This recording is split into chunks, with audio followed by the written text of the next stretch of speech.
Good evening, ladies and gentlemen. Bonsoir, chers collègues et amis. My name is 𝗕𝗵𝗍 𝗙𝗎𝗓, and on behalf of the Faculty of Law, I'm pleased to welcome you all to this John E.C. Brierley Memorial Lecture.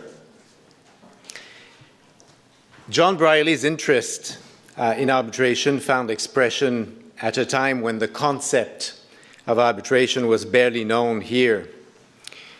And this is not surprising, as he once reportedly said that the purpose of legal scholarship is to shed light on dark corners of the law.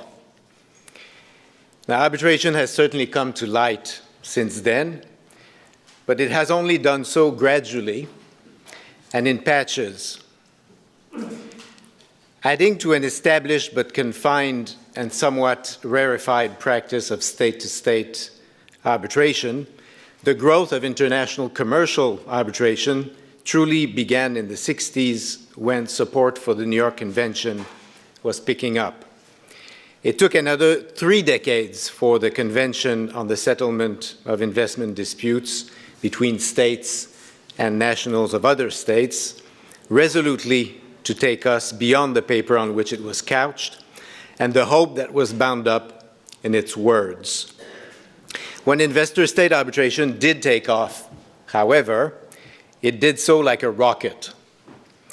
This was good in many ways, though any tweaking or repairing now requires mastery not only of rocket science, but also of complex multilateral diplomatic engagement. Our distinguished guest tonight is one of the very few people with both the technical and the diplomatic knowledge required to make sense of investment law and arbitration's trajectory, and to help states nudge it, hopefully, in the right direction.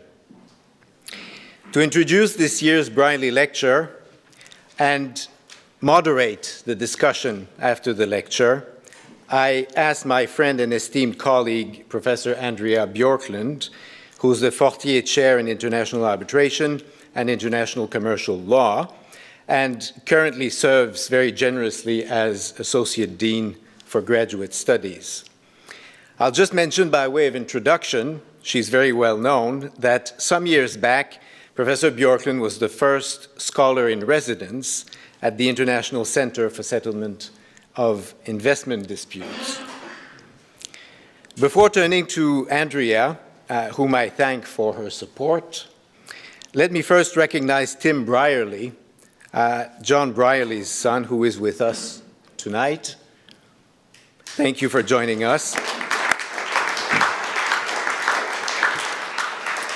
Je voudrais aussi saluer mon ami et distingué collègue �𝗏𝗏 𝗀𝗏, qui est titulaire de la chaire Peter Lang QC ici à la faculté et qui est parmi les personnes à l'origine des conférences commémoratives. John Brierley, Geneviève est ici avec nous. La conférence vous est présentée par le groupe de recherche Justice privée et État de droit et appuyée par le John E.C. Brierley Memorial Lecture Fund, qui a été établi par 𝗙𝗏𝗏, que je salue également au passage, qui est avec nous ce soir. Je tiens finalement à remercier pour leur appui logistique Maria Marcheski, qui est responsable des événements spéciaux à la faculté, 𝗙𝗏𝗏 Stefănescu, qui est doctorante dans notre faculté, et 𝗙𝗾𝙎𝗍 Van Honecker, qui est postdoctorant et coordonnateur du groupe de recherche, et dont le séjour ici est notamment rendu possible par le fonds Norton Rose Fulbright en arbitrage et droit du commerce. Comme vous le voyez, nous devons cet événement aux efforts d'une communauté entière et nous vous en sommes très reconnaissants à tous. Without further ado, I give the floor now to Andrea Bjorklund.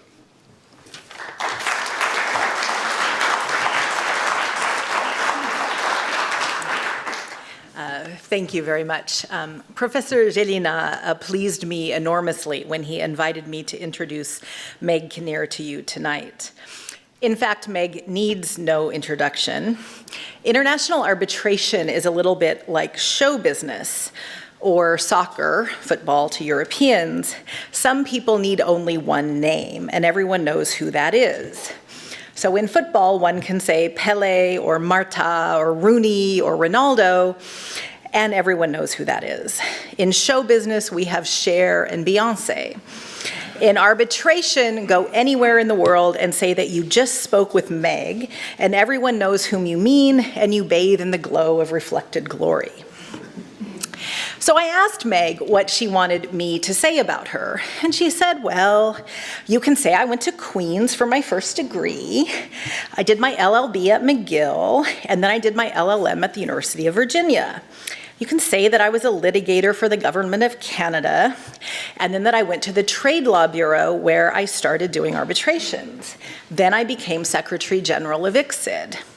So I have said these things, and they are all true, but they are somewhat sterile. They don't really explain why Meg is such a celebrity in the arbitration world. It is not just because of her position as Secretary General of ICSID, it is because she is such a marvelous Secretary General. She came to ICSID at a time of transition when it was changing from a relatively small, not too busy institution into the busiest and most important investment arbitration center in the world, a transformation that accompanied the rocket-like increase in the number of investment arbitrations to which Fabien referred earlier. Meg is an expert juggler.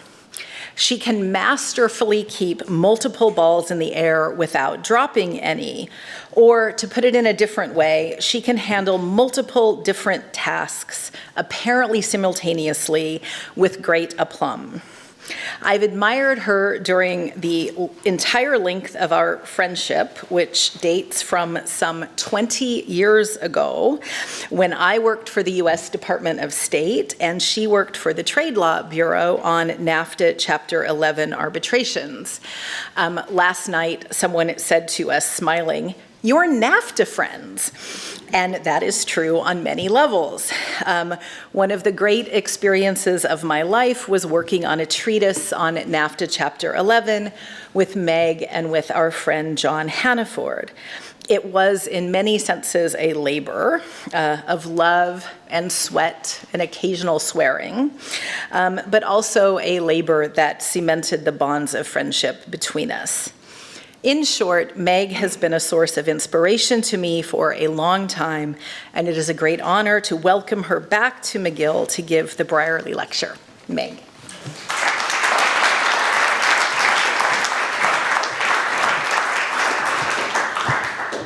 Thank you, Professor Bjorklund, Professor Jalina, and colleagues. I have to say, no one has ever compared me to Beyonce before, and I think I should just sit down and stop while I'm ahead, because that's pretty good. I'd also like to say it is a true honor for me to be here tonight. I suspect that I am the first person who has done the Brierley Lecture who actually was a student of Dean Brierley. And I can tell you that in those days, Dean Brierley would address the incoming class in this very room on the very first day, and he would utter those legendary words, "Look to your left, look to your right, one of those people will not be here in January." And the scary thing was that at that moment you realized at least two people were looking at you, and it left an indelible impact on all of us. So I have to admit that when I come down these stairs in this room, I still get a little anxious, and I have to remind myself that indeed I did get past January of 1981. And I am most grateful to Dean Brierley and to all of my professors for a very fine legal education that ended up giving me an amazing career and taking me many places that at the time I did not even know existed or were possible. So it is truly a privilege to be here, and very much a personal privilege as well as a professional one. Now, Professor Jalina has given me a very broad and I would say a slightly intimidating topic tonight, continuity and change in the ICSID system, challenges and opportunities in search of consensus. So I trust you will understand and bear with me when I say that my remarks are fairly broad and will cover quite a range of topics. I'd like to start tonight by talking about some of the elements of continuity. By way of introduction, ICSID, as you know, is the International Center for Settlement of Investment Disputes, and it is one of the 5 institutions that make up the World Bank Group. I've noted in my career that commentators often use the initials ICSID interchangeably with the initials ISDS, which is Investor-State Dispute Settlement, of course. And while this is not technically correct, I have to say I think there's some logic to it, because it reflects the extent to which ICSID, the institution, has framed ISDS, the legal discipline. ICSID was, as Professor Bjorklund has said, the first arbitral institution servicing ISDS, and it is the only arbitral institution that does this with a set of rules that are tailored specifically to this area of law, where you have that unique blend of investors and states. We offer arbitration and conciliation rules for cross-border investment disputes, and it is the only facility that has an enforcement mechanism that can be triggered by simply filing an ICSID award in any or all of the 154 ICSID member states. So it is extremely unique and extremely effective. And as Professor Bjorklund has said, ICSID has done roughly 70% of all known investor-state cases, so it has very much set the precedent that's defined the field. I don't want to dwell on history, but I do think that there is an important, quick reference to history that I would like to make. ICSID was created in 1966. Let me see if this will. Very good. And it was the inspiration of a Dutch lawyer named Aaron Brockes. And Brockes had emigrated to the United States in 1933. And in approximately 1945, he returned to Holland after the Second World War to find that his siblings, his parents, and his extended family had all perished in the Holocaust. He also found that the assets of his family business, which was the Brockes Cigarette Company, had been looted during the war. So he very well understood the position of an investor and someone who's put their life's work into something and whose assets have been taken by government action. And I think it's very clear that the personal history that Brockes had led to his lifelong commitment to internationalism. He became a Dutch delegate to the Bretton Woods Conference, and he founded the International Finance Corporation, which works with private investors in developing countries around the world, as well as the International Development Association, which gives loans and grants to the least developed countries in the world. So he not only founded ICSID, but a number of other very important international institutions that are still with us today. In terms of ICSID, the original purpose, of course, was to encourage private sector investment. And the idea was that if you knew you would be able to resolve disputes, this would contribute to a climate where you were willing to invest and bring not only economic activity, but technology, jobs, and all of those kind of spin-off benefits. I think it's unfortunate that often in the whole discussion about ISDS today, we downplay this very important rationale, and we lose what is a very important reason, not only in 1966, but still today. We know, in fact, that private sector investment is more important than ever, and in fact, governments and the public sector is unable to meet all of the needs that are extant today. And so it is a discipline that is more important than ever. Now, while the original purpose was framed as encouragement of investment and creating welcoming investment climates, we have also found, interestingly, that investor-state dispute settlement and the treaties in which the ISDS are placed have also played a significant role, not just in bringing investment to different countries, but in particular in retention of that investment and in expansion of foreign investment once it's been made. We've also seen another spin-off benefit, which perhaps the drafters of the convention did not expect, and that's the role of ICSID in underpinning international investment obligations between states to make states accountable. So in many ways, this is a mechanism to make states accountable for the promises they make in contracts and treaties. And one of the interesting things we've seen, particularly in the last 5 to 10 years, is that part of that accountability has led to states developing prevention mechanisms. And so we are seeing, for example, a number of states pull together prevention mechanisms that serve both as investment facilitation, but also prevention of disputes.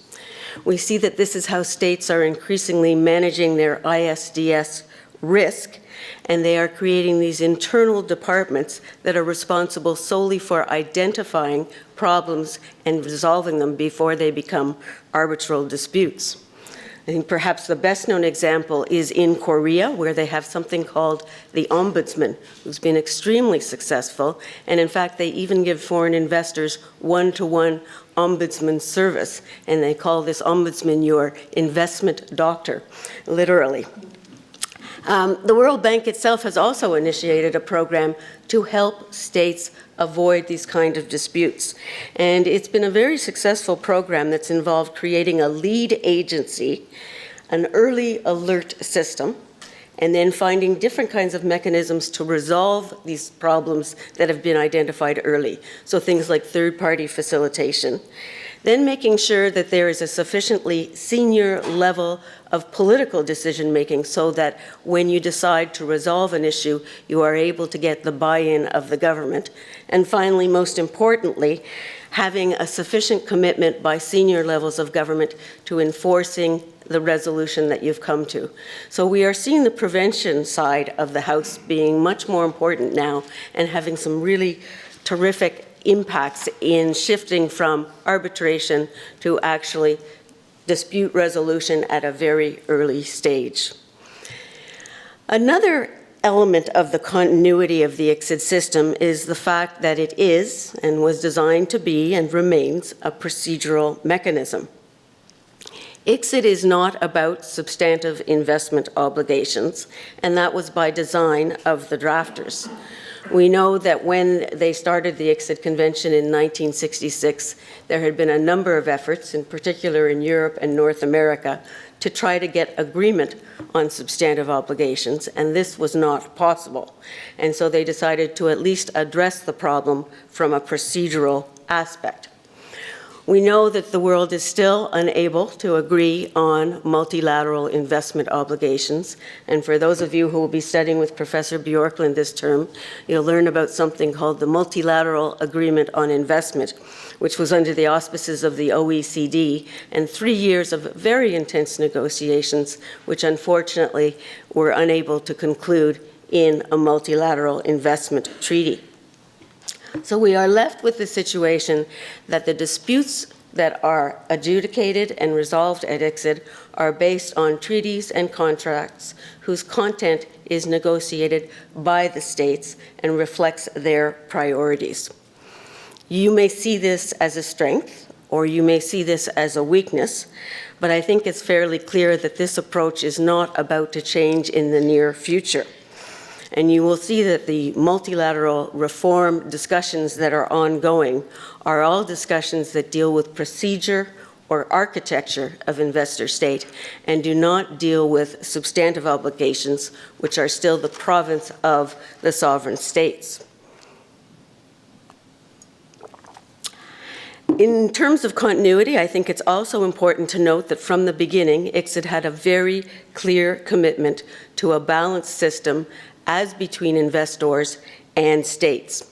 And in the current discussion on multilateral procedure reform, how to get that balance right is still one of the main themes and the main challenges. It has certainly been especially important for us in the ICSID rule amendment, where we recognize that a set of rules that's perceived as overly in favor of investors or overly in favor of states is a set of rules that will quickly become ineffective and irrelevant. And I will, towards the end of this, tell you a little bit about our ongoing procedural reform. One more aspect of continuity that I think is important to mention is what I've termed continuity on the ground, and that's essentially the day-to-day basics. For a long time, we have seen a number of trends that are continuously repeating and very clear and very stable in this environment. So we know ICSID, for example, has about 50 new cases per year. We know cases come from all over the globe, but in particular, we're seeing cases dealing with investment in Eastern Europe and Central Asia. We know that a few countries have had cases clustered around them. One of them, of course, is Argentina, which had about 55 cases towards the late 1990s and early 2000s, all arising out of its fiscal crisis. And these cases made history in terms of investor state law in a number of respects all the way through their prosecution. We know Canada, under NAFTA, has had a number of cases clustered around it. And I have some former colleagues here from the Trade Law Bureau in Canada, and I'm sure they could give me the exact count, but it's certainly more than 35 cases at this point under NAFTA Chapter 11. And most recently, we've seen a cluster of cases around Spain, which withdrew a number of subsidies for solar measures. And we now have at ICSID roughly 40 cases dealing with these solar measures. We also know, despite the fact that in the public dialogue you often don't hear this, but states win slightly more than investors do. And when an investor wins, they win around 40%. So the astronomical numbers that you first hear on the first day should be taken with a grain of salt. We know as well that these cases have been clustered around a few treaties, not surprisingly NAFTA, not surprisingly a number of the Argentine bilateral investment treaties, but also the Energy Charter Treaty. And this whole theme of treatification is one that has been one of the big elements of continuity.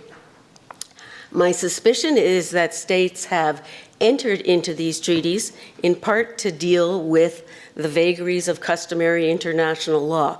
It is much easier to write expressly what you want in your treaty than to try and figure out at times exactly what is customary international law on the topic.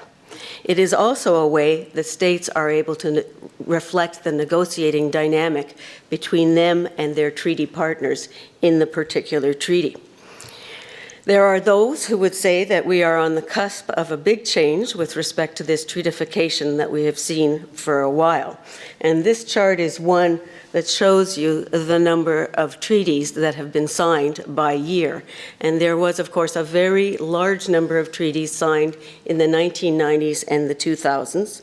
And there is no doubt that this has declined significantly, as you can see, into 2014, 2016, 2018. So a number of people will say that this kind of evidence is evidence that this system of investment agreements and the attendant investor-state dispute settlement is one that will not be with us for a long time. And there are some who say this is the beginning of the end in many ways. And I recognize this is top of the mind in North America when you have the proposed United States, Mexico, Canada agreement, where the investment obligations and the investor-state dispute settlement as between Canada and the United States will end after what's known as a 3-year legacy period, and the investor-state dispute settlement as between Mexico and the US has certainly been tailored compared to what you have today.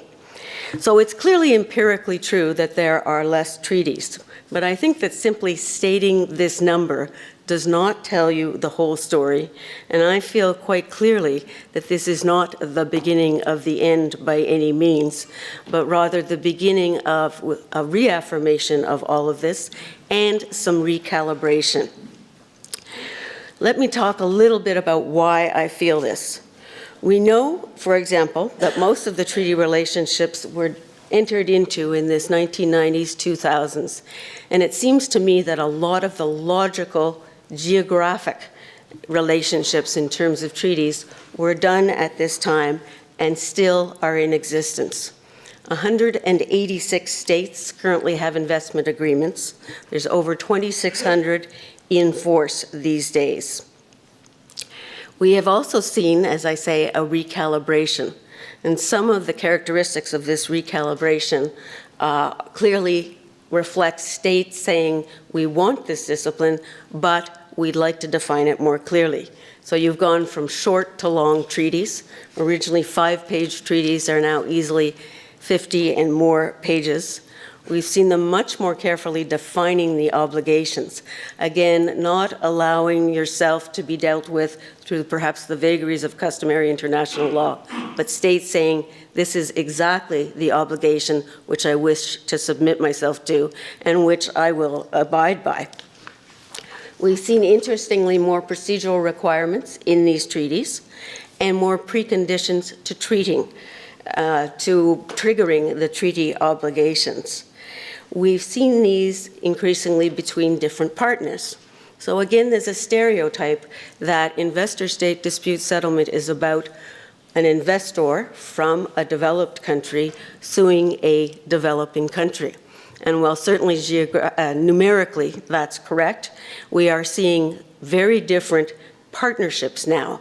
We're seeing north-north, south-south, and south-north. And all of this, of course, follows different patterns of investment that you're seeing in the world. So it really just reflects what's happening out there. One of the most interesting things that I think and that I see as evidence of this recalibration, but also reaffirmation, is the fact that more than 60 countries at this point have either concluded or are concluding model bilateral investment treaties. And for those of you who are going to do this work, the model BIT essentially is something that a government will draft, and you have the luxury of time and thought to say exactly what is it I want to say and how do I want to say this, and you can take this as your model to your treaty negotiation. And a number of these have sustainable development obligations compounded in them. So I think what we are about to see truly is actually a new generation of investment agreements, many based on these new model bilateral treaties, but a reaffirmation of the investor-state dispute settlement mechanism with some updating to reflect the concerns that we've heard states and the public at large sometimes talking about. My view is also reinforced, frankly, by what I hear on the ground. When I travel, I often, obviously, am at investor-state conferences, and I hear a number of states saying that they agree with this system, they believe in this system, there are some changes they want to make, and they are making them now, but it is not a wholesale walking away from the system, which is what you might see sometimes in the media. I was 2 weeks ago in Xi'an, China, and there was a representative of the Ministry of Finance, which is the main ministry in China responsible for the negotiation of these treaties. And they said very clearly, we are very much committed to this, and they see this as an important part of their new Belt and Road initiative, where they are funding projects almost literally across the world when you look at the belt and the road where these projects are going to. So what we see is a desire for change of some aspects of the system. And that's where I think we get to the challenge, the opportunity, and hopefully the consensus part of this presentation tonight and of the topic that I was given by Professor 𝗙𝗍𝗍. And interestingly, a lot of this change is coming on a multilateral level. And I find that interesting because one of the things you hear whenever you go to an international event these days is multilateralism is also on the cusp of disaster. And yet here in Investor State, the two main initiatives that are moving to reform this area are both major multilateral change initiatives. The first one is done under the auspices of the United Nations by UNCITRAL, which is the United Nations Commission on International Trade Law. And the second, of course, is at ICSID, in accordance with our provisions on amendment of our procedural rules. And where there are certainly overlaps between the two topics, they are very much different processes. They are distinct initiatives with distinct objectives and distinct timeframes. I went through some of the UNCITRAL Working Group 3 documents, and here's a list of some of the items that they will be taking on. So you can see that this is a fairly hefty and serious agenda that will likely take a fair amount of time.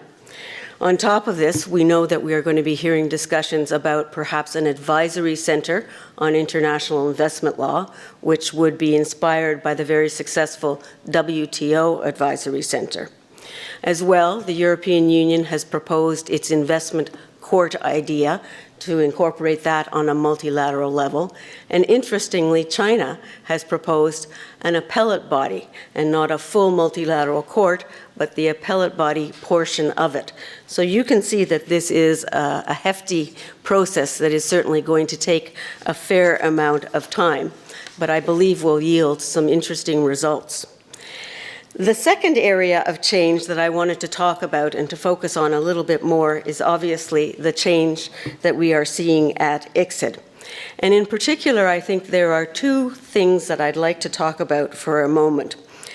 The first is the efforts that we have made with respect to arbitrator diversity, and the second, of course, is our rules amendment process. If I can start with the arbitrator diversity, it is clearly a key demand of most participants in the system, and many people would tell you that increasing the diversity of arbitrators these days is something that's important for the legitimacy of the system. So at ICSID, we've made a very strong effort to make sure that we include new arbitrators and arbitrators who come from various what would be considered the usual diversity categories as a part of the system. And when I say the usual diversity categories, at ICSID, what we look to in particular is trying to have more arbitrators from different regional origins, more female arbitrators, and finally, one that you might not think of, what we might call new entrants, or I think we colloquially call them sort of first-time flyers, essentially, to get new people into the arbitral pool, learning from those who have the experience and able to continue on with this. We've taken a number of steps, and we have some charts here which I won't go into, but I think it will show you that this is starting to be successful and starting to be noticed as having an impact on the discipline. In particular, in terms of female arbitrators, in 2010, we had 5% female arbitrators at ICSID, and I think you would have to admit that the 5% of those cases probably reflected in particular two very busy, well-known female arbitrators.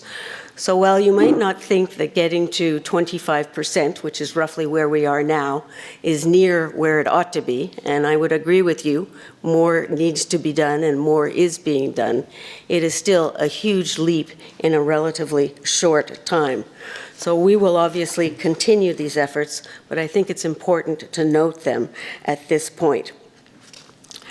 One thing that we also have to take into effect here, or take into account here, is the fact that as ICSID, we only appoint about 20 to 25% of the arbitrators.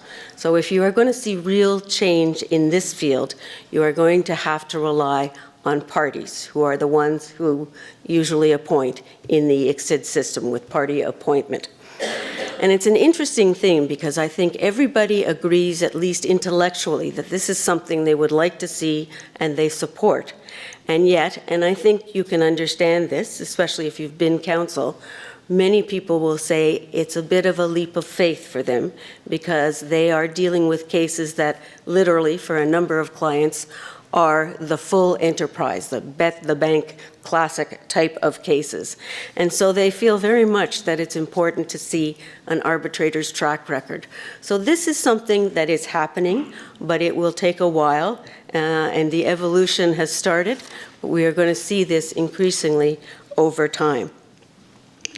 The last subject that I wanted to talk to you about in terms of reform is the reform process that we've had these days with respect to rule amendment. And well, that's a topic that I know gets me very excited. I know for a number of people, rule amendment may not sound like the world's most interesting topic, but I will try to make this procedural reform at least as interesting as possible and give you an idea of the breadth of the type of thing that we're looking at, and how, in fact, by doing this kind of pragmatic procedural reform, I think we will, at the end of the day, make some very real changes in the discipline of investor-state arbitration. We started this process, launched it in late 2016 by telling our member states that we thought it was time for an amendment. And so we started what was known as basically a scoping exercise. But instead of just asking member states, who are the ones who vote on this, we decided that this had to be a very transparent process and that we really wanted to pull in the views of the public, the views of the arbitrators, the views of the practicing bar, and the views of civil society. So we have made this into a process that clearly is the most transparent of any ICSID amendment process to date. We have issued 3 working papers, and those, if you're old enough to remember, look like a telephone book. They are each at least this large, and they are really very interesting discussions about new procedures and what can address some of the changes and the concerns that have been identified. We have been very, very pleased to see there has been huge engagement by the public, by the practicing bar, and also huge engagement by our member states. And so this ultimately has become our most comprehensive reform ever.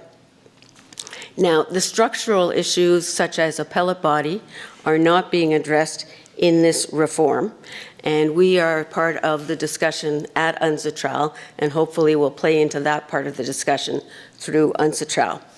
But one interesting thing that we are doing is we are working jointly with 𝗙𝗏𝗏𝗏 on a code of conduct for arbitrators. And a number of delegations have noted what a really refreshing thing it is for 2 international institutions, some might say competitive institutions, to actually be working together on the project and to realize that they are drawing from all the same resources and all the same country delegates. So we are working with 𝗙𝗏𝗏𝗏 on this code of conduct right now, and this method of working together, I think, is a very good precedent for the future. In terms of how we're approaching this, there are a number of overriding principles. Obviously, the first one is to modernize the rules based on experience. All of these cases we have had have elaborated the rules, sometimes in very clear ways, and in some ways have shown us areas that needed to be addressed. We have tried to change this into much more user-friendly language and to catch inconsistencies among language. And I had what I thought was a brilliant idea at the time, which was to use gender-neutral language. It turns out, in fact, that it is much easier to draft gender-neutral English text than French and Spanish. So we are still trying to figure out what to do with the accents on the E's and the S's. And in fact, I've looked to some of the practices in Quebec to suggest maybe this is a way to deal with this. But these are some of the things that we are doing just in terms of the technicalities. We are also trying to reduce time and cost, and I think if there is any concern in arbitration that's shared by all parties to the process, it is about time and cost. At the same time, we've made sure that we try to keep this balance between investors and states. One thing that has been important is that we have provided a number of additional dispute settlement options. So for some 50 more years, we've had arbitration and conciliation.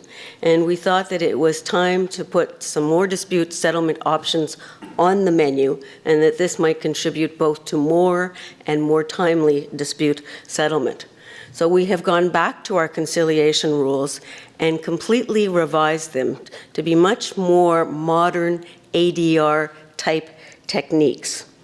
We have also created a set of standalone investment mediation rules, and I think this is what has probably garnered the most excitement among those who are using the system. Now, this mediation rules is going to be, I think, a very interesting experiment to see how can we make this work in practice. It is going to call upon all of us, states and parties alike, to get some new skills, to make sure that we have the right environment where we can use mediation and then implement a settlement. And it will require us to develop a whole new set of skills as mediators who have both the expertise in investor-state law and understand the public law context, and yet can use really modern mediation techniques. So I see this, if you're a student, this is a growth area certainly for the future. And I think it holds a lot of potential in the next years. We have also created a set of fact-finding rules, and to be very honest with you, I don't expect them to be used often, but I do believe that the fact-finding rules, where they are appropriate, may be very useful. So we have a number of new sets of rules that are going forward. Now, in terms of time and cost, this, of course, is the big problem in all arbitration, but especially in investor-state. And it is, frankly, a very difficult problem to resolve. I don't know what the right time is for an investor-state case, and these are clearly complicated cases with complicated law and very complicated facts. So I don't know what the proper expectation is. We also looked very clearly and carefully at cases in the last several years to try and see, are there a couple of areas that you would say are responsible for delay? Those would be what we would address. And in fact, delay really is very idiosyncratic and hard to say, aha, here's what it is, this is how you fix the problem. The other interesting thing as we went through this is that while everybody says time and cost is a problem, delay is a problem, when you actually start working through these provisions, parties actually start to say, oh, I need more time there. And states in particular have said to us, it is very hard as a state to try and find the documents, to get the instructions you need. And in fact, it is a difficult thing in terms of time and cost. So solving this problem is not the easiest thing. So what we decided was we would try to take a multi-track approach to the time and cost. And we've taken a number of specific steps. One that I'd like to mention today, which is quite interesting, is that we have initiated basically case management conferences.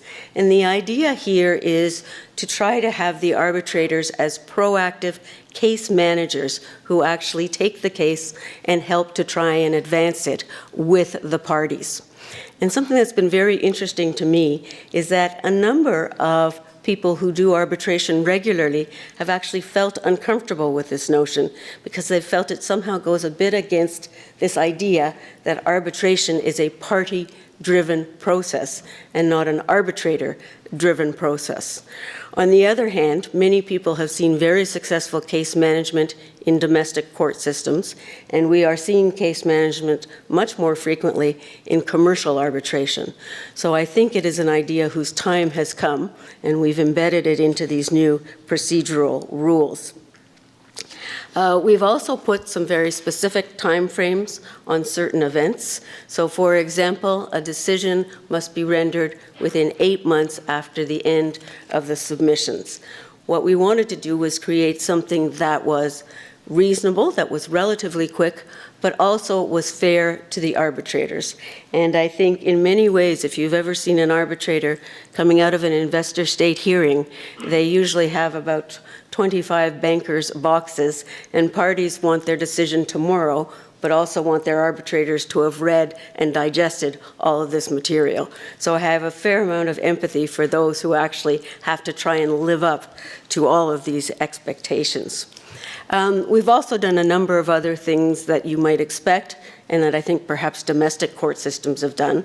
For example, all filing will be electronic from now on. We have proposed coordination and consolidation of cases, and interestingly, an optional expedited arbitration system, which if you followed it to the letter would give you a result in about half the time that we have today.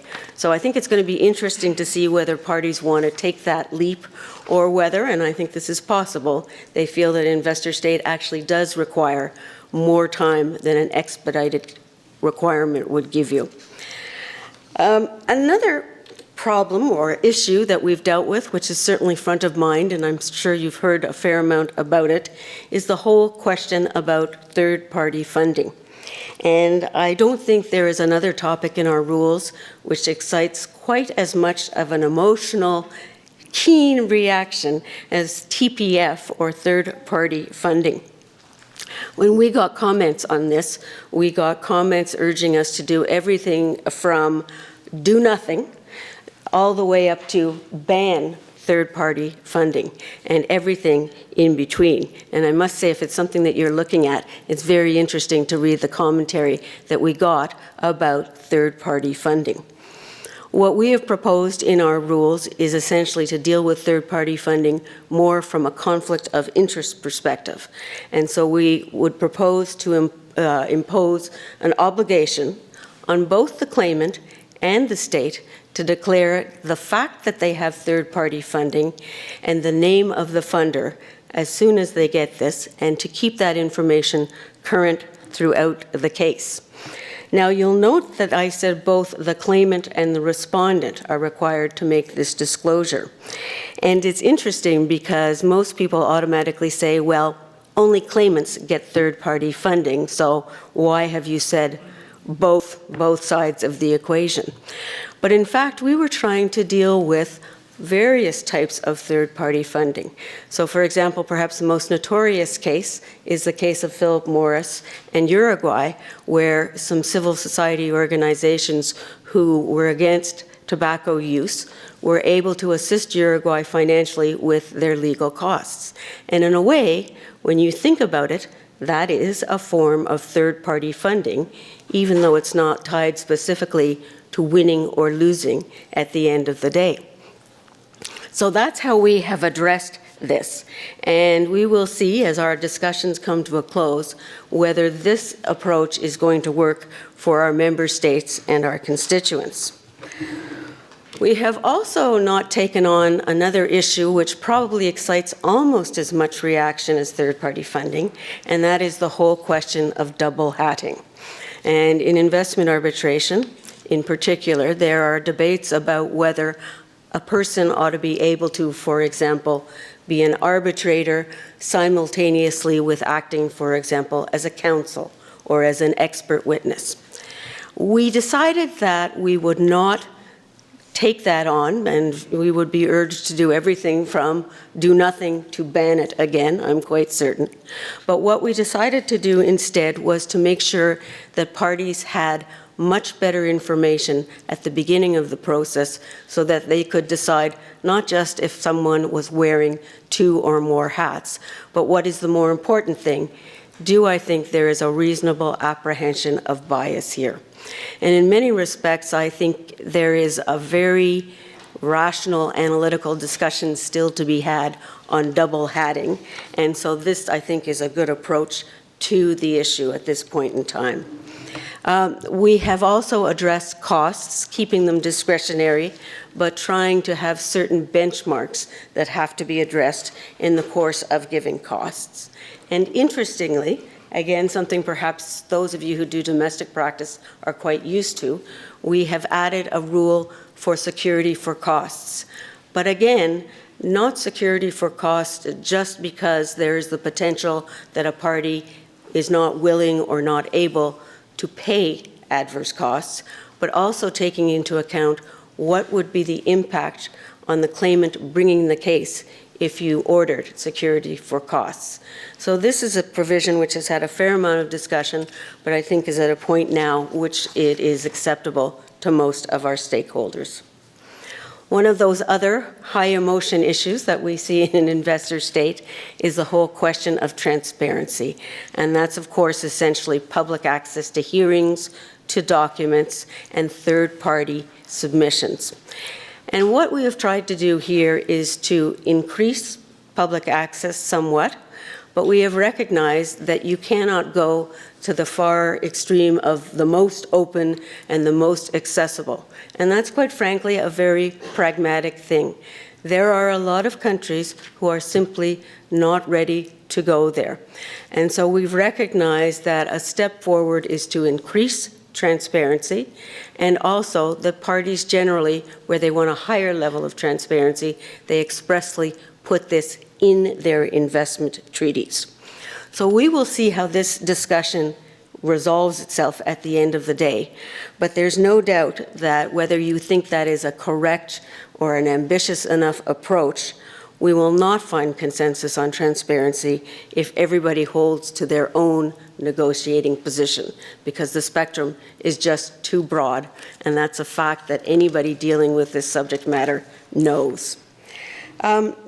Finally, I wanted to mention something called the Additional Facility Rules, which are a set of rules, much like the ICSID Convention rules, but available where one of the parties does not come from an ICSID member state. And I know that sounds very technical, but the import of this is that we have now made those rules available to any party who cannot use the ICSID Convention rules. So essentially, there will be a set of ICSID rules that can be used for any particular investor state situation, as opposed to trying to fit within this additional facility situation where you had to have one party as a member state. The other thing we did, which of course reflects reality in our new world, is that we specifically said a regional economic integration organization, and you would think most likely the European Union, correctly, but other regional economic integration organizations are starting to play in this area. And we see them actually signing and entering into the treaties and taking on obligations.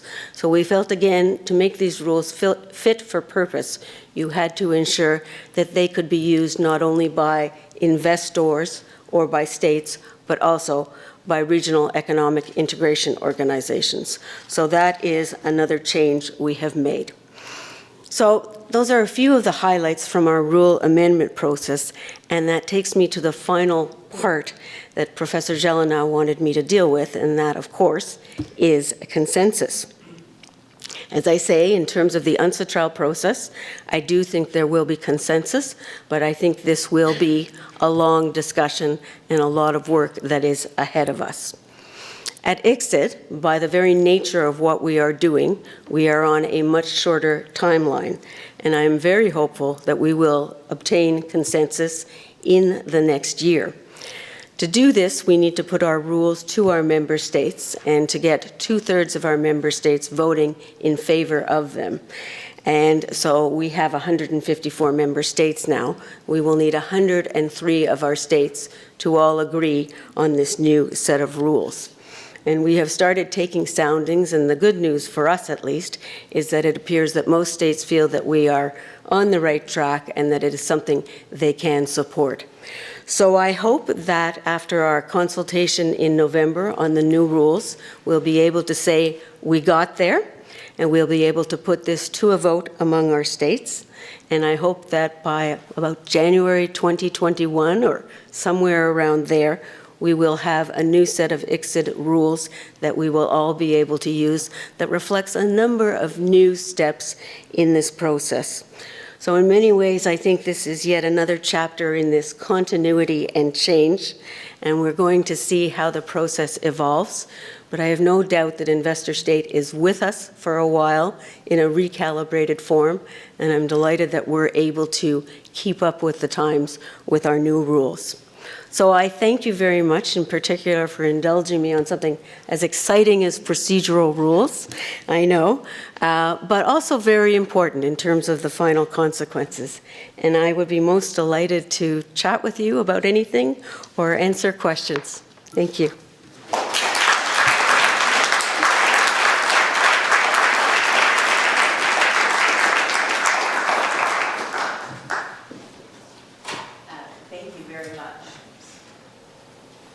Thank you very much, Meg, and I'm delighted to say not only was that interesting and stimulating, it was also perfectly to time, which means that we do indeed have time for questions from the audience. So I will happily open it up to questions. Didier? Is there a mic? So thank you for your presentation. I want to draw attention to some points that you've made, and I want to make a counter narrative and basically give you I want you to respond to my counter narrative, to counter my counter narrative. So you said at the beginning of the presentation that basically the whole goal of that system is to favor private investment to the grandest scale possible, because one of the reasons would be that the public sector needs private investment. And we cannot not realize that, especially in the 1980s and 1990s, there's been structural adjustment programs which have basically dilapidated the public sector of several states, especially in the developing countries, which has made it very difficult for them to provide services, and this is why those services have been privatized. This would explain the increase in private investment. The second thing is that there seems to be, from your presentation, the reality that a great majority of claims are made on behalf and by investors in rich countries against poor countries. And you've given an example, which is Uruguay versus a tobacco company. Uruguay being a poor country, and which this is why they needed a third-party funding to basically to basically defend their rights against tobacco companies. And so all of this leads me to think that this whole system basically serves the interests of big multinational corporations and does not serve the interests of especially developing countries where investment is mostly being made, especially when we consider that those developing countries need to basically deregulate the sector, the workers sector, in order to favor investment. We've seen this in Bangladesh, for instance, when there has been a tragedy in 2013. So my counter-narrative is essentially to say that far from being a great achievement of world peace, that global system of dispute resolution has simply favored the interests of investors, the interests of corporations, and has not favored the interests of not only people within the wealthy countries, workers, because those workers have seen a lot of delocalization, but it has certainly not favored the interests of poor nations, and that this is why we are seeing a lot of backlash against that system. What is your counter-narrative?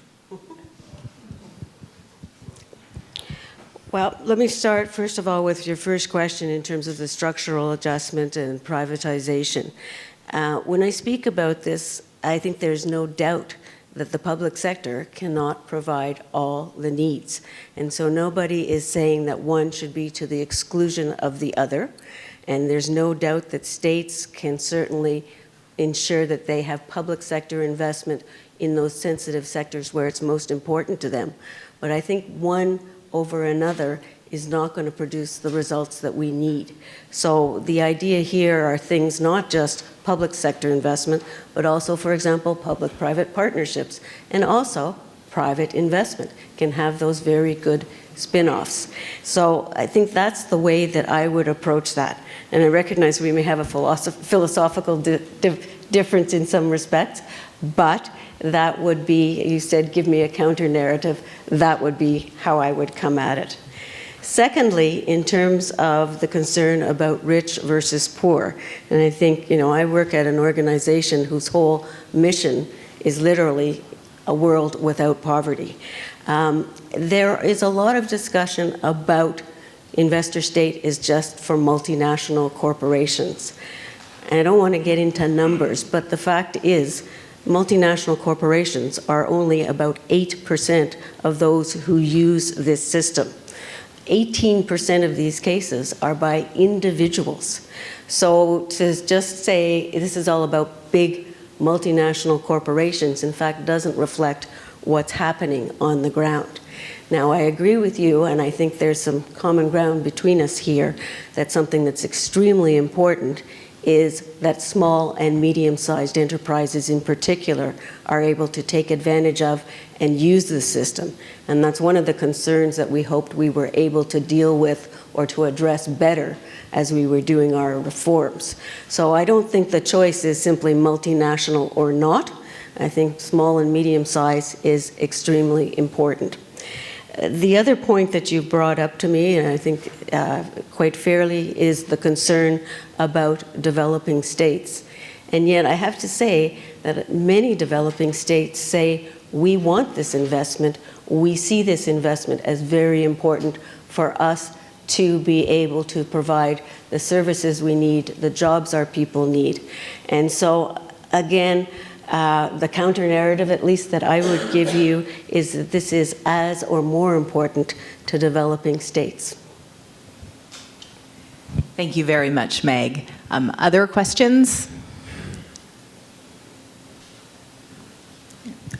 Barry.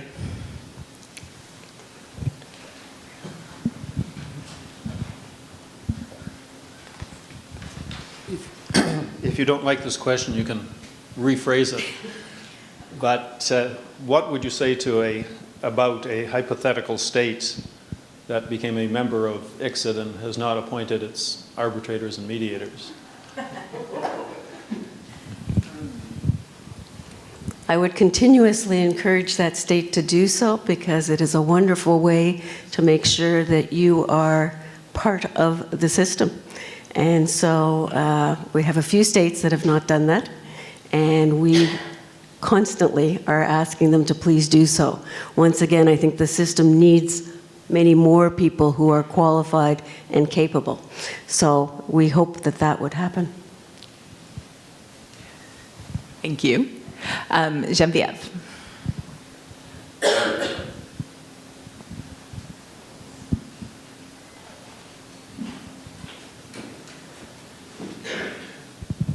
Thank you. I'm going to take you to your very last slide and ask you about consensus. I think we can think of consensus as something, that we all strive for, but at the end of the day, you've indicated that at ICSID it's a voting system. Now, in a lot of the other international organizations, they've moved away from voting and actually make decisions based on consensus, which is, when you see it in action, it's a very interesting thing, but it does allow you to weigh objections as opposed to counting them. So I wonder if you can tell me, how do you gauge consensus when it comes down to a numbers game? In terms of consensus here, I think where we are seeing it is more in terms of the actual crafting the provisions. And we've had now 2 very big consultations with our states. We'll have a 3rd in November. And we've published the text after each one of these. And you can see that they have changed, all sort of going towards the middle. And interestingly, the room sort of goes around a number of times, and ultimately you land on something and people go, yeah, I think that will work. And the trick is going to be, at the end of the day, have we got every single one of the rules to that stage? But I think we're quite far along right now, which is terrific. But you're quite right. At the end of the day, it is voting. And I fully expect that myself and my colleagues will be probably spending some time on telephones saying, are you ready? Is the package ready? And is it something that you can support, before we actually say, all right, everybody vote now, please. And I think that's how we'll end up with this. But the key is the work that we do before to get the consensus. Yes, for Todd.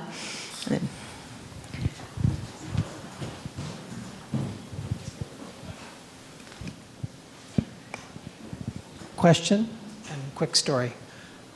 Quick story first. Turns out, interestingly enough, that when I and 3 other people went down to Uruguay to convince them to actually not give up, it was actually at least as much difficult to explain to them why they actually could win and should win, rather than just here's money, go defend. They were really convinced that I remember the Foreign Affairs Minister just had it in his mind that that countries always lost, that they never had a chance, and we had to explain to them that just really wasn't true. And then the question is, could you please define third-party funding? Because I'm just thinking, money being fungible. If I've got a line of credit, isn't that third-party funding? No, I agree with you. That's been one of the biggest challenges. And in fact, in our working paper, we said not only is it a challenge to decide how extensively you regulate, if you do. Thank you. But first and foremost, how do you define it?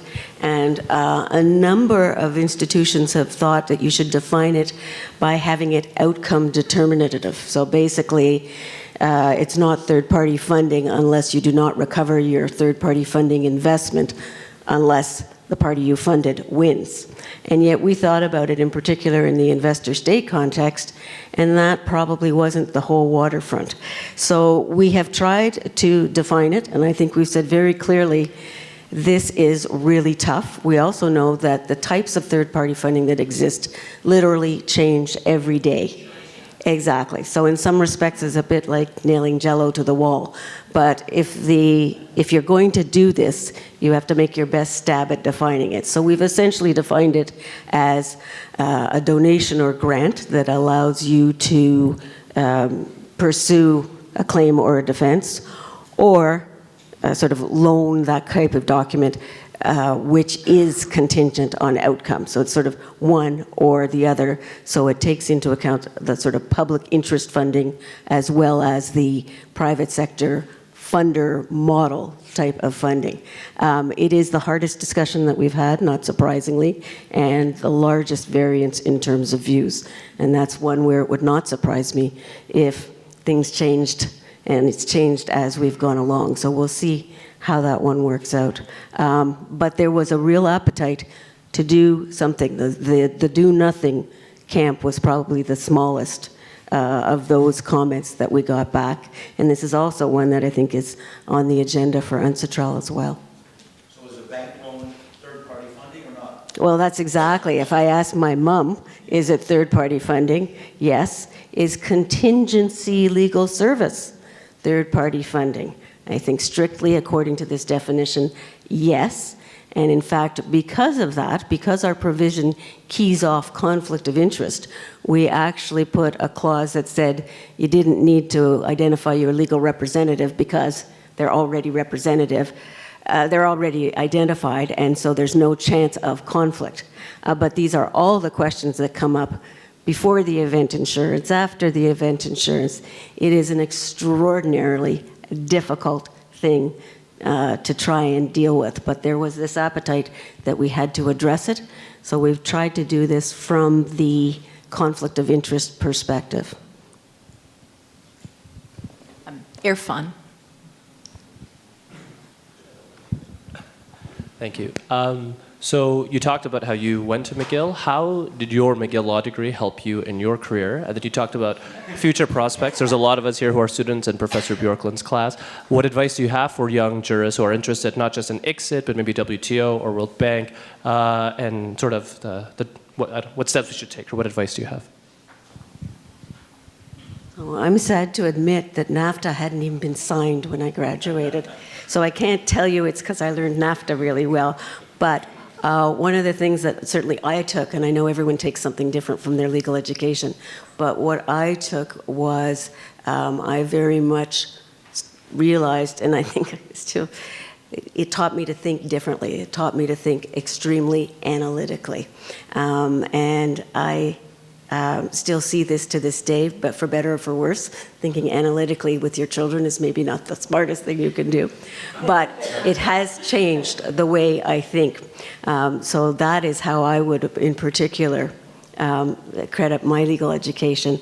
In terms of experience to get, perhaps I come with a little bit of bias, but working at the Government of Canada, which is what I did before this job, was truly extraordinary. And one of the most wonderful things in government, I think, is that as a young lawyer, you will get a huge amount of experience very early in your career. And obviously, while that's an opportunity to crash and burn, it's also an opportunity to fly. And it's wonderful because you do get that opportunity in government.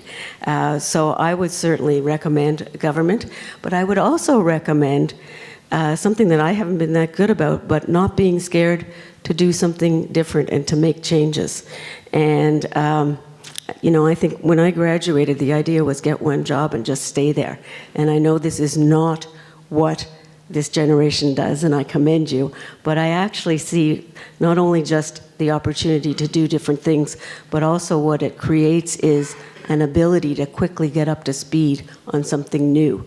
So take advice that I didn't take myself or give myself, which is don't be scared to jump and do those different things. And you can talk to Meg's son, Chris, about analytical parenting at the cocktail afterwards. He's here. Martin. Good evening. Martin 𝗏𝗏 at Norton Rose Fulbright. Meg, thank you very much. I have a question about the various sort of reform initiatives that are going on. But before I ask my question, I just want to express appreciation and indeed a measure of pride in the role that Canadians are playing in the various fora. Obviously, Meg, you at the helm as Secretary General of ICSID, but also at the working group, I understand that Canada is often chairing, or perhaps has consistently chaired, the working groups there, with 𝗙𝗍𝗍 of the Canadian government playing a role. So I think you know, we should really make note of that. I don't know if Shane went to McGill, but if he did, that's that much the better. But certainly Canada and within Canada, McGill is playing an important role, so that's terrific.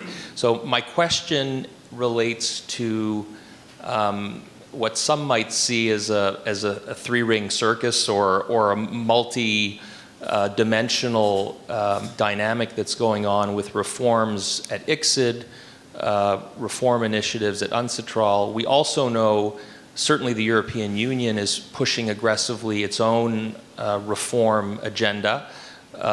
We know that for good reasons or bad, there is a lot of opposition to traditional investor-state dispute settlement there. And in the treaties that they've been signing, they have implemented, or they've insisted on an investment court system, which they hope, or some might hope, will convert into a multilateral investment court. My question is how you see the reconciliation between ICSID's role and a potential future role, expanded or not, for a multilateral or even a bilateral court. In your view, are they reconcilable, and if so, how? No, I mean, it's certainly something I've thought of quite a bit. My view is fairly pragmatic, which is we are there to serve a need. And if certain states decide that that need is better served through a court model, then I'd like to be able to think that ICSID could service that.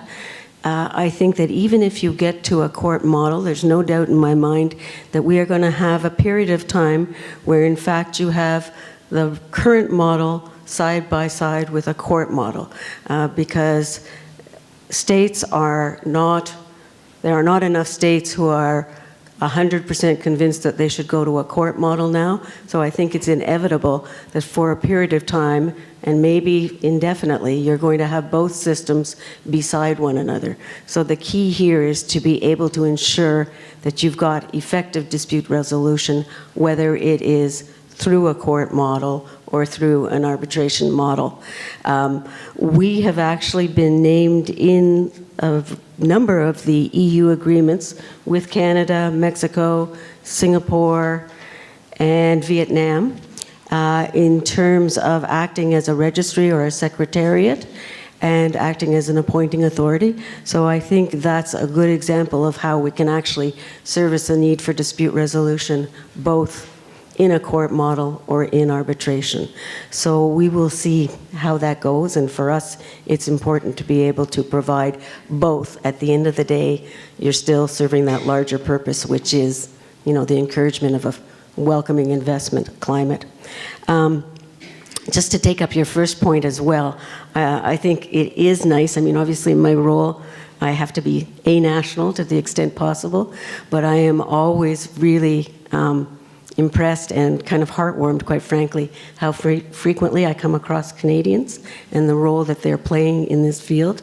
And in particular, as you know, 𝗏𝗏 is here, and 𝗏𝗏 has been probably the role model for all of us for many years, and talk about a Canadian who's done this. So wanted to recognize him as well. Exactly.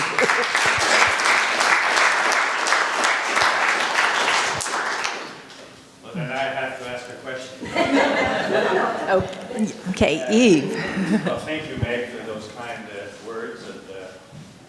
And let's see. Thank you, Meg, for those kind words. I would like to join Martin in thanking you for your exposé this evening. It was very informative and extremely well delivered also. Not that that surprises me at all. I have a follow-up question to Geneviève's about consensus, obviously on a no-name basis. But I'm curious to know what objections states are formulating to the draft amendments. I think it would be of interest to know, you know, what bothers them, if you are at liberty to tell us. Yes, and in fact, I can give you a couple of them. We have published the comments of states on the website. So anyone who's interested in pursuing this more, it is all there to read. But I can give you a couple of ideas. And frankly, it goes topic by topic.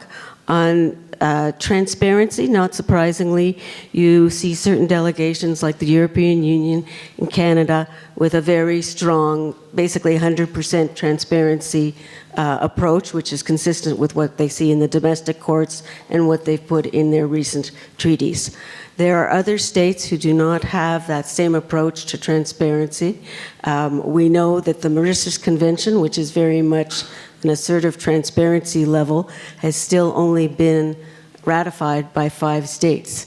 So there's no doubt that states have a number of different comfort levels with this.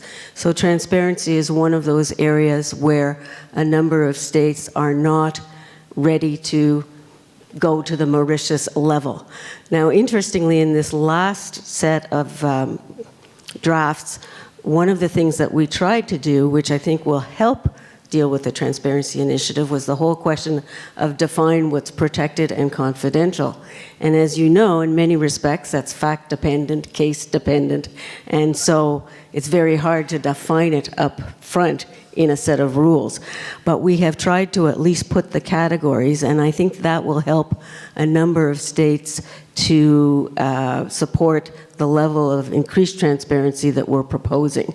But as I say, from a very pragmatic perspective, it is still not perhaps the level you would see in Mauritius, and that's because, quite frankly, there is just not the broad enough support for that, and so you have to address the people who are voting on this, quite frankly. Third-party funding is one where states, a number of states, are very concerned that third-party funding is increasing the amount of frivolous litigation, and they see a link between third-party funding and frivolous litigation. Others have said they see the link between third-party funding and access, in particular for small and medium-sized enterprises. So that's 2 completely opposite views when you think about it, and those views are both in the room.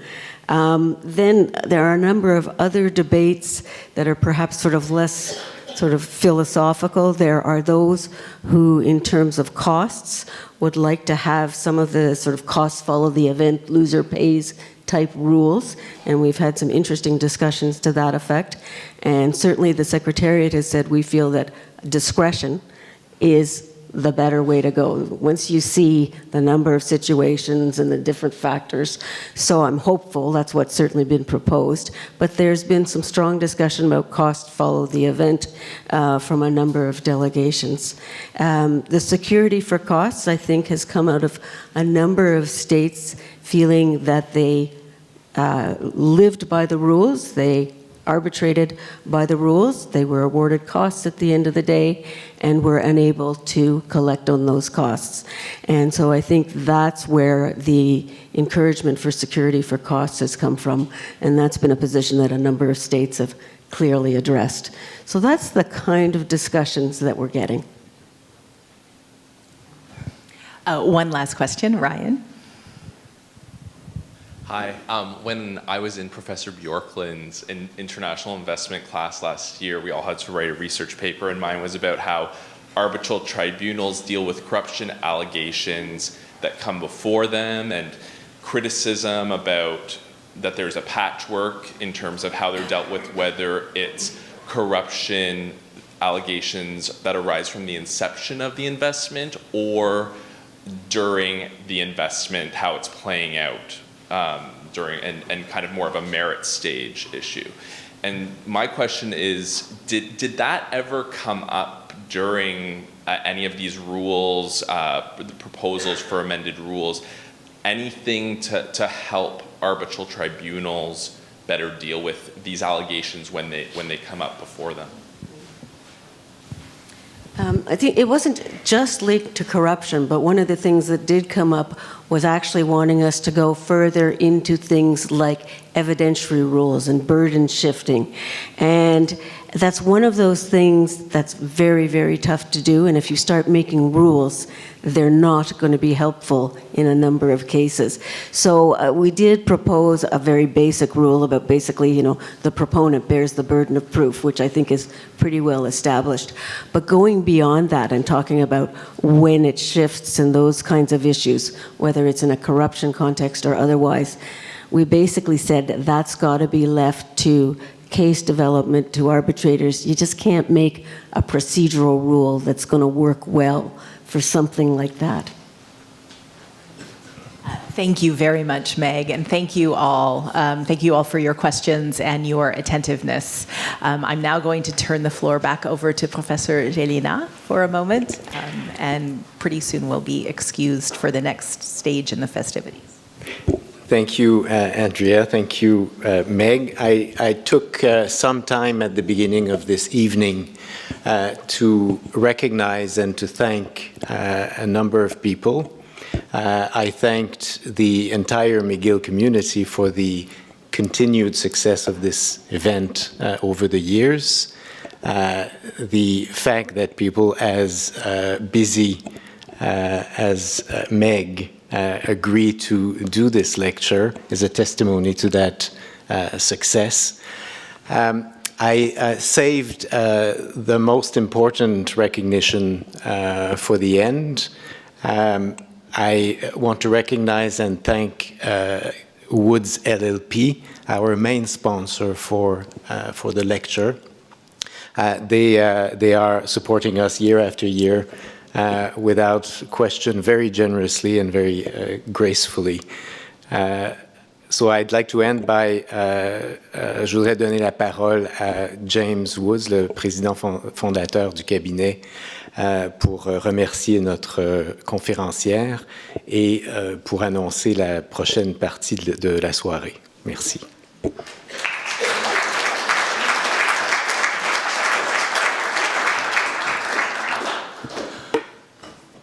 Madam Secretary General, Meg, to her McGill friends, on behalf of McGill and everyone present here tonight, thank you very much. You indicated in your introductory remarks that you were a student of John Brierley. We share that together, and I am sure that he would have been extremely thrilled to have been able to attend tonight to catch up on the new developments in international arbitration. I was particularly interested in your comments concerning costs and third-party funding. I know, having worked with Fabien quite some time ago now, years go by, on an ICSID case, at a point in time where there was no third-party funding available. We would certainly have enjoyed having that available. But that was a very interesting portion of your very interesting comments for me. Encore une fois, merci beaucoup. J'invite tout le monde présent. Il y a un vin d'honneur qui va avoir lieu dans le Stephen Scott Memorial Seminar Room, I guess it's called, qui est dans le Old Chancellor Day Hall juste à côté. Donc, encore une fois, merci. Et merci à tout le monde pour votre présence.